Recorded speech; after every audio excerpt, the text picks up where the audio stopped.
সাত পুরসভার ভোটে মিরিক জয় করে চমক দিয়েছিল তৃণমূল কংগ্রেস। এবার রাজ্যসভার প্রার্থী তালিকা ঘোষণা করেও চমক দিল জোড়াফুল শিবির। রবিবার ফেসবুকে রাজ্যসভার প্রার্থীদের নাম ঘোষণা করেন তৃণমূল কংগ্রেস নেত্রী মমতা বন্দ্যোপাধ্যায়। রাজ্যসভায় তৃণমূল কংগ্রেসের প্রার্থী হতে চলেছেন ডেরেক ওব্রায়েন, সুখেন্দু শেখর রায়, দোলা সেন, মানস ভূঁইয়া ও শান্তা ছেত্রী। পাঁচটা ক্যান্ডিডেট আমরা অ্যানাউন্স করেছি, তিনজন ছিলেন ইতিমধ্যেই, ডেরেক ওব্রায়েন, সুখেন্দু শেখর রায় আর দোলা সেন। আর এবার আমরা করলাম শান্তা ছেত্রী পাহাড় থেকে, আর আমরা ডক্টর মানস ভূঁইয়াকে করেছি। সবসময় আমি দেখেছি সবাই পাহাড়কে এক্সপ্লয়েট করে নিয়ে যায়, কিন্তু পাহাড়কে কেউ কখনো কিছু দেয় না। সুতরাং পাহাড়কে আমি দিতে পেরেছি, আমি খুশি। প্রার্থী তালিকায় তিনজন পুরনো মুখ রয়েছে, কিন্তু চমক মানস ভূঁইয়া ও শান্তা ছেত্রী। কেন মানস ভূঁইয়ার নাম উঠে এলো তৃণমূল কংগ্রেসের রাজ্যসভার প্রার্থী তালিকায়? দিল্লিতে সোনিয়া মমতা বৈঠকে উঠে আসে জাতীয় স্তরে বিজেপি বিরোধী জোটের কথা। দলে কোর কমিটির বৈঠকেও কংগ্রেসের বিরুদ্ধে মুখ খোলা নিয়ে বিধি নিষেধ আরোপ করেন মমতা বন্দ্যোপাধ্যায়।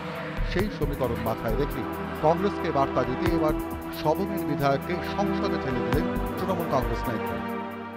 আমার এটা নিশ্চিতভাবে এটা একটা গুরুত্বপূর্ণ সিদ্ধান্ত। জননেত্রী, মুখ্যমন্ত্রী, বাংলার মা জননী, তিনি আমাকে যে সিদ্ধান্ত নিয়ে দায়িত্ব দেবেন বা দিচ্ছেন, আমি যেন সত্যিকারের সাধ্যমতো আমার প্রচেষ্টা দিয়ে, নিষ্ঠা দিয়ে কাজ করে মানুষের সেবা করতে পারি। কার্শিয়াং পুরসভার ভোটে প্রার্থী হন শান্তা ছেত্রী। এবার তাকেও রাজ্যসভায় পাঠিয়ে চমক দিচ্ছেন মমতা বন্দ্যোপাধ্যায়। পাহাড় থেকে এই প্রথম রাজ্যসভায় প্রতিনিধি বানাতে চলেছে জোড়াফুল শিবির। শান্তা ছেত্রীকে রাজ্যসভায় প্রার্থী করে পাহাড়বাসীকে বার্তা দিয়েছেন মমতা বন্দ্যোপাধ্যায়। দিল্লিতে বিজেপির সাংসদ রয়েছে, সেখান থেকে শান্তা ছেত্রীকে প্রার্থী করে কৌশলে বিজেপি ও মোর্চাকেও বার্তা দিয়েছেন দলনেত্রী। একই সঙ্গে পাহাড়ের উন্নয়ন তাঁর লক্ষ্য। পাহাড়ের তরফ থেকে, পাহাড়ের মানুষের তরফ থেকে ওনাকে আমি একদম আন্তরিক হৃদয়ে কৃতজ্ঞতা এবং অভিনন্দন জানাচ্ছি। আর সাথে সাথে আর আমার পার্টির প্রতিও আমার কৃতজ্ঞতা এবং অভিনন্দন আমি জানাচ্ছি। এবারই মেয়াদ শেষ হতে চলেছে রাজ্যসভার সাংসদ নাজিমুল হক ও বিবেক গুপ্তার। নয়া প্রার্থী তালিকায় পুরনোদের মধ্যে রয়েছেন ডেরেক ওব্রায়েন, সুখেন্দু শেখর রায় ও দোলা সেন।